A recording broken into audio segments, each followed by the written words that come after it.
L'alchimie. L'alchimie des pensées. C'est quoi l'alchimie?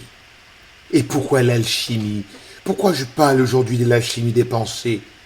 Je parle de l'alchimie en fait aujourd'hui parce que je prends donc là l'alchimie parce que je veux, comment dire ça, je veux emprunter l'analogie de ce que faisaient les alchimistes dans le temps médiéval pour pouvoir expliquer ce que je souhaite partager avec vous. En l'occurrence, la nécessité pour nous de transformer nos pensées négatives et destructrices en des pensées qui sont plutôt encourageantes, des pensées qui sont constructrices et qui nous permettent d'avoir une vie qui est aussi belle que la vie que souhaite notre Créateur. En fait, je pense que tous on est nés avec un très grand potentiel d'avoir une vie agréable, je pense, je le crois, et je le crois sincèrement. Et j'ai plusieurs raisons de le croire, parce que étant venu d'une enfance plutôt très pauvre et avoir pu certainement avec l'aide de la baraka, mais aussi l'aide de la baraka peut-être compte là-dessus pour un petit pourcentage, mais une grande partie de ce qui s'est passé avec des gens de mon genre, c'est en fait, finalement sans le savoir, c'est le contenu de nos pensées, cette alchimie qu'on a faite, qui nous permet finalement de passer d'une vie franchement apparemment inhéremment destinée à la pauvreté, à une vie plutôt décente, j'allais dire. Et c'est la raison pour laquelle j'emprunte le concept de l'alchimie. J'emprunte l'alchimie parce que, si vous voyez bien, dans le temps médiéval, les alchimistes, c'était ces précurseurs-là, c'était les précurseurs de l'alchimie telle qu'on la connaît, ceux qui la pratiquaient ils avaient un peu un air de mystère autour d'eux. Parce qu'il y en avait qui donnaient l'impression qu'ils avaient la formule magique pour découvrir l'élixir de la vie. Hein. C'est ça, c'était un peu ça. Donc les alchimistes ils avaient la réputation de transformer des métaux vraiment de basse qualité en des métaux aussi puissants comme l'or. Et donc j'emprunte donc cette transformation radicale là, cette capacité presque mystique et mystérieuse là. Et pour vous inviter aujourd'hui à joindre ce que j'appelle le club, la guilde des alchimistes de la pensée. Voilà, je vous invite à devenir un alchimiste de votre pensée, à considérer sincèrement que vous avez la capacité en vous, et je le dis parce que vous l'avez, la capacité franchement de contrôler vos pensées, et de finalement transformer ce qui paraît être un esprit, un mental très souvent chargé d'énergie négative, de pensées destructrices et de pensées décourageantes et négatives et nulles. Et je pense qu'il y a là, dans ma plaidoirie ou dans ma contribution, l'intention d'inviter ceux qui m'écoutent à considérer sincèrement qu'ils ont la capacité inhérente en eux, quintessentiellement, de transformer leur vie de ce qu'elle est aujourd'hui en quelque chose qui est totalement à leur disposition. Quand j'ai partagé avec vous l'élévation à la 7e puissance, là-dedans je parlais de la notion première du désir. Un désir brûlant, un désir intense, un désir qui devient finalement une obsession. Et ce désir qui devient finalement une obsession, c'est un peu l'une des composantes de ce que j'appelle l'alchimie de la pensée. L'autre jour, j'ai partagé avec vous ce que j'appelais, la maîtrise du dialogue intérieur.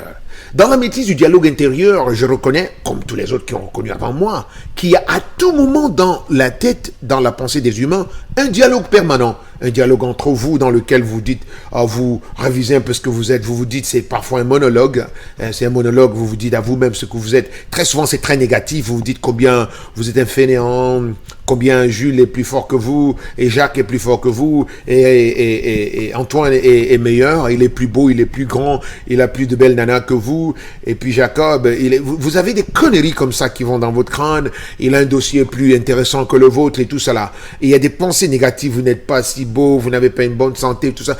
Les gens se racontent des choses les plus cruelles au monde à l'intérieur de leur crâne. Et on nous dit, les psychologues nous disent que c'est 70% de nos pensées. Donc, il y a des gens qui disent aujourd'hui qu'on a à peu près 70 000 pensées par jour. Ça veut dire 49 000 de nos pensées. 49 000 de nos pensées, c'est des conneries. Et je vous dis donc qu'il y a une possibilité de passer de cette nature défaitiste et dangereuse et négative et empoisonnée à une nature nouvelle, en devenant un alchimiste de la pensée. Devenez un alchimiste quotidien de la pensée. Et c'est un simple système en 2 étapes. L'étape première, c'est celle que j'ai partagée l'autre jour. Devenez le gardien de votre mental. Empêchez, mais alors de façon radicale, aux pensées négatives d'entrer dans votre crâne. Les pensées qui vous accusent, les pensées qui sont répétitives, que vous reconnaissez, que vous aviez depuis 10 ans, qui disent la même chose. Vous êtes un fainéant, vous êtes imbécile, vous ne réussirez jamais, vous ne pourrez jamais faire rien de bon. Vous avez vu que ça ne vous a amené nulle part. Pourquoi continuer? Pourquoi continuer avec des pensées qui vous amènent nulle part? C'est pas facile de faire, mais c'est simple. Écoutez, j'ai bien dit, c'est pas facile parce que ça, il y a l'inertie de ces pensées, mais c'est simple. C'est simple de se mettre des rappels partout dans la maison. Je suis le maître de mes pensées. Mettez ça dans votre toilette, mettez ça dans votre cuisine, mettez ça dans votre chambre à coucher. Je suis le maître de mes pensées. Et faites en sorte que chaque fois que vous voyez cette phrase-là, elle vous rappelle que vous ne devez accepter dans votre mental que des idées et des pensées qui sont élevatrices, constructrices, créatives, aimables, amantes, positives. Et je vous dis, vous choisissez. Ça, c'est l'étape numéro 1. Empêcher le flot de la négativité. Mais l'étape numéro 2, c'est d'utiliser ce que j'appelle le caractère le plus puissant de l'imagination. Utilisez le caractère graphique et clair de votre imagination. Moi, je me suis imaginé parfois, quand je venais de finir mon doctorat, beaucoup de choses qui se sont passées. J'étais assis en Écosse, j'ai imaginé des choses qui aujourd'hui se sont réalisées, mes amis, verbatim. Je dis honnêtement comme je les ai crues. À l'époque, je me disais, voilà, j'ai envie de voyager et de faire des présentations partout. Et je me disais, voilà, je suis pas particulièrement connu, je sais pas, et donc qu'est-ce que je vais faire? Et j'ai commencé à le visualiser. Et j'ai refusé carrément toute idée qui me disait que je n'avais pas ce qu'il fallait pour le faire. Et il y a plein de choses comme ça dans ma vie que j'ai réalisées tout simplement en utilisant le caractère puissant et viscéral de la pensée. Et que fait ce caractère viscéral de la pensée? Ce qu'il fait, c'est qu'il installe un nouveau paradigme à la place du vieux paradigme. Le paradigme de se critiquer soi-même, de se dire qu'on est un imbécile, de se dire qu'on ne fera jamais rien de bon. Il faut le remplacer avec un paradigme encourageant. Imaginez ce que vous voulez. Un compagnon ou une compagne de vie, un bon boulot, quelque chose de bien, votre contribution à l'humanité à travers votre travail dans votre communauté, dans votre famille, votre façon de traiter votre conjoint et tout ça là, vos frères, vos sœurs. Imaginez vous devenant un être qui vit sa légende personnelle d'une façon qui est harmonieuse avec votre environnement, qui est aimable, qui est tranquillisante. Rien au monde ne vous empêche de le faire, car en réalité, tout se passe dans le théâtre de votre imagination. Utilisez cette imagination de façon créative. Utilisez-la dès aujourd'hui. Même pendant que vous écoutez cette communication, commencez à rêver votre vie. L'élixir de votre existence vous appartient. Que votre volonté soit faite sur la terre comme au ciel. C'est quoi la terre? C'est quoi le ciel? Le ciel, c'est votre pensée. Le ciel, c'est votre esprit. Et la terre, c'est la réalisation physique, le caractère tangible, le caractère palpable, le caractère des sens, des 5 sens que vous avez. Alors, que votre volonté soit faite sur la terre comme au ciel, quand vous le dites dans votre prière du Notre Père, en fait, vous êtes en train d'utiliser une formule. C'est la formule de la vie. Tout ce que vous voyez dans votre vie maintenant, d'une façon ou d'une autre, a d'abord existé dans votre imaginaire. C'était déjà dans votre pensée. Sinon, vous ne l'accepterez pas dans votre vie. La raison pour laquelle vous écoutez cet enregistrement, cette communication mienne, c'est parce que quelque chose en vous est en train de chercher de ça et là des cassettes encourageantes, des communications encourageantes. C'est la raison pour laquelle vous rencontrez cela. Sinon, vous aurez zappé ça depuis la première seconde. Vous vous êtes dit, bon, ce gars, j'ai pas besoin de ce genre de choses. Bon, ma vie, ça va. Mais la raison pour laquelle vous écoutez maintenant, là, jusqu'à 9 minutes 19 secondes, c'est parce qu'il y a quelque chose en vous qui est curieux. Et cette chose en vous qui est curieuse, c'est votre être véritable qui est désireux d'embrasser la nouvelle vie, de créer ce nouveau paradigme intérieur, un paradigme encourageant. Que votre volonté soit faite sur la terre comme au ciel. Alors, qu'est-ce que vous voulez voir sur la terre? Qu'est-ce que vous voulez sentir avec vos sens? Façonnez-le déjà dans votre imagination. Est-ce que c'est une belle nana, un beau copain, une belle épouse? Est-ce que c'est la santé? Est-ce que c'est la réalisation professionnelle? Est-ce que c'est l'acceptation publique? Est-ce que c'est le changement de votre image? C'est quoi votre contribution à l'humanité? Dites-moi, qu'est-ce qu'il y a que vous ne pouvez pas rêver dans votre imaginaire? Et je vous dis, ne le censurez pas.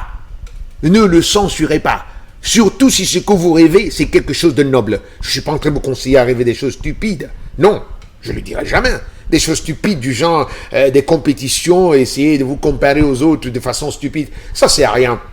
Vous comparer aux autres, c'est l'une des plus graves erreurs au monde. Quand vous le faites, vous souffrez.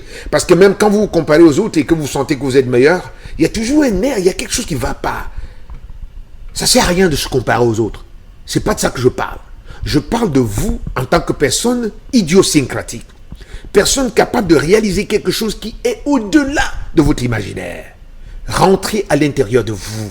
Rentrez à l'intérieur de vous. À l'intérieur de vous, il y a toutes les réponses. Toutes les réponses. Toutes les réponses. Elles sont là. Pourquoi? Pourquoi je le sais? Parce que le créateur de l'univers vit en vous. Le créateur de l'univers vit en vous. Votre pensée, votre imagination, c'est l'instrument principal du créateur de l'univers. Remplissez votre imagination avec des choses nobles, avec des choses positives. Remplissez votre imagination avec des choses nobles, avec des choses positives. Et je vais vous le dire, vous serez surpris. Mais voilà. Mais voilà, il y a quelque chose de crucial dans cette alchimie. Cette alchimie a une composante très importante. La persévérance. La persévérance.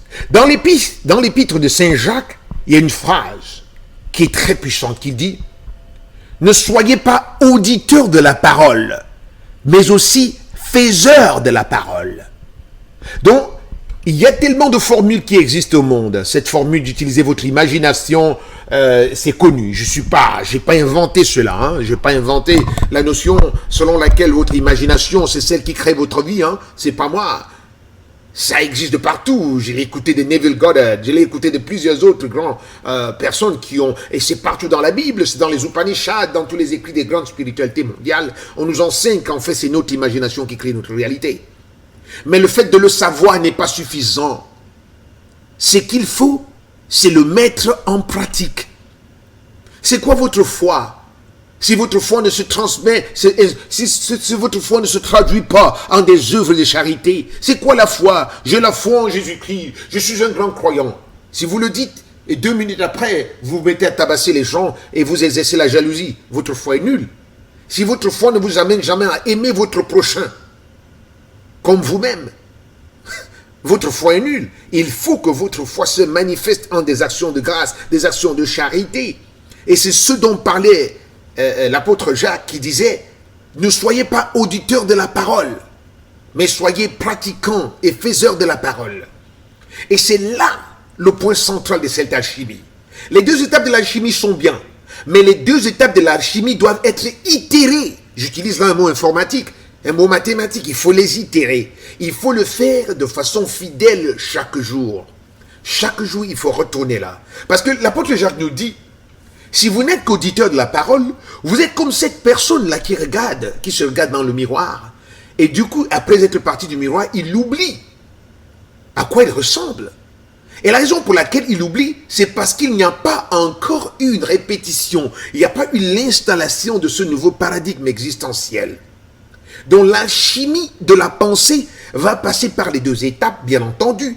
L'étape numéro 1, effacer radicalement et empêcher les idées négatives d'entrer dans votre mental, les idées dont vous n'avez pas besoin, les idées qui sont cruelles et antagonistes, qui sont jalouses, et tous les 7 péchés capitaux, il faut les empêcher d'entrer dans votre crâne. Hein. Ça, c'est votre responsabilité sacrée, c'est de le faire. La première étape. C'est-à-dire que arrêter le flot de sang. La deuxième étape, c'est d'installer le nouveau paradigme à travers la puissance de votre imagination. Votre imagination est créatrice. C'est elle qui est votre vie. Tout ce que vous vivez là maintenant, y inclut l'écoute de cette communication. C'est parce que votre imagination est prête, elle est mûre, elle est prête. Mais alors, tout ce que vous aurez écouté sera complètement inutile et sans aucune valeur si vous n'installez pas et utilisez ce que j'appelle la sagesse des itérations. Et c'est ce que l'apôtre appelle la persévérance. Il dit, quand vous demandez à Dieu, si vous vacillez, vous ne recevrez rien. C'est ce que dit l'apôtre Jacques. Si vous vacillez, vous ne recevrez rien. Et c'est quoi vaciller? C'est aujourd'hui permettre des pensées négatives et demain les empêcher de venir et de lendemain permettre des pensées négatives. C'est comme si vous annulez les faits, de temps en temps, plus, moins. Finalement, tellement il y a un peu plus de moins que de plus et finalement le truc c'est une connerie plurielle. Alors je vous dis, mes chers amis, c'est une passion pour moi de partager avec vous cette sagesse. Elle ne vient pas de moi, c'est la sagesse de tous nos ancêtres. Votre mental contient la clé de votre vie. Give us this day our daily bread and forgive us our trespasses, as we forgive those who trespass against us. Quand vous devenez sympa et gentil et que vous pratiquez de façon quotidienne, cette alchimie, gardant votre mental pur, refusant, je vous ai dit, placez partout chez vous des rappels, rappels qui vous disent, je suis le maître de ma pensée, je suis le maître de mon mental. I am the master of my mind. Il faut le mettre partout chez vous. Dans votre carnet, partout, dans votre voiture, dans vos toilettes, dans votre magasin, dans votre bureau, partout. Là, ça va vous rappeler chaque fois, je ne permets dans mon mental que des choses qui correspondent à ce que je veux voir dans ma vie. Ah, je vous le dis, si vous utilisez votre imagination de façon complète, avec la force de l'imagination, avec toutes les couleurs et toute la texture, utilisez-la. Si vous souhaitez quelque chose de nouveau, imaginez-vous le réalisant. Imaginez les gens vous félicitant. Imaginez même l'odeur. Imaginez le salut. Imaginez le timbre de la main de ceux qui vous félicitent. Imaginez le parfum de ceux qui vous embrassent. Imaginez la couleur de la voiture qui vous accompagne quand vous êtes en train de recevoir votre prix. Imaginez la joie de votre enfant quand vous le voyez désormais transformé en une personne plus positive, allant dans la bonne direction de sa vie. Imaginez-le vite.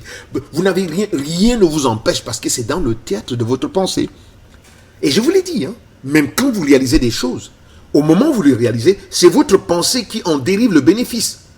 Le physique n'est qu'un, ce n'est qu'un tremplin pour le bonheur. Quand vous dites, oh ça me plaît, c'est votre pensée qui le dit.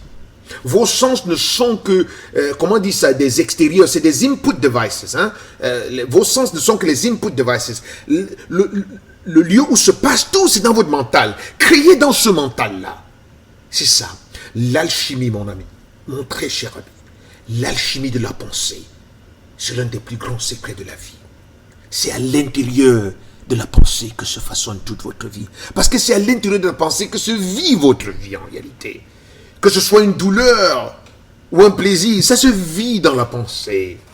Créez donc dans votre pensée la vie idéale que vous souhaitez. Faites-le dès maintenant, en devenant le gardien de votre mental et en devenant celui-là même qui installe le nouveau paradigme. Et finalement, en pratiquant de façon quotidienne, itération après itération après itération. Rêvez, utilisez, choisissez des moments de la journée où vous vous asseyez tranquillement et vous passez votre temps dans cette rêverie. Comme Albert Einstein qui a rêvé complètement la théorie de la relativité. C'est en rêverie qu'il a eu. En rêverie quotidienne qu'il le faisait. Et les plus grands penseurs, les plus grandes réalisations, les logiciels qu'on utilise, Facebook, YouTube, tout ça, les gens les ont eus en entrant dans ce théâtre de leur imagination. Je le souhaite pour vous. Je vous souhaite vous voir membre de notre club des alchimistes de la pensée. Car là, vous avez la clé pour ouvrir l'existence que vous avez souhaité pendant toute votre vie. Faites-le en respectant ces règles simples. Que je souhaite vous voir heureux. Que je souhaite vous voir heureux. Vous avez la clé en vous. Personne ne peut le faire pour vous. Finalement, clairement, personne ne peut rien vous donner. Dans une de mes communications, je vous l'ai dit, personne ne peut jamais rien vous donner parce que tout ce que vous avez, ça vient de l'intérieur. Les autres peuvent être des petits vecteurs pour, pour manifester cela, mais en réalité, celui qui se donne des cadeaux, c'est vous. Si vous n'avez pas à l'intérieur de vous l'équivalent mental d'un cadeau, vous ne pourrez jamais le recevoir dans la vie. Parce que vous le saboterez et vous le détruirez parce qu'il ne correspond pas à votre, le blueprint. Il ne correspond pas à votre blueprint intérieur. Et voilà. Voilà donc ma communication de ce jour. Je vous souhaite bonne chance et je souhaite vous voir dans le club des alchimistes de la pensée. Et je vous souhaite vraiment une vie merveilleuse. Hein. À très bientôt. Salut.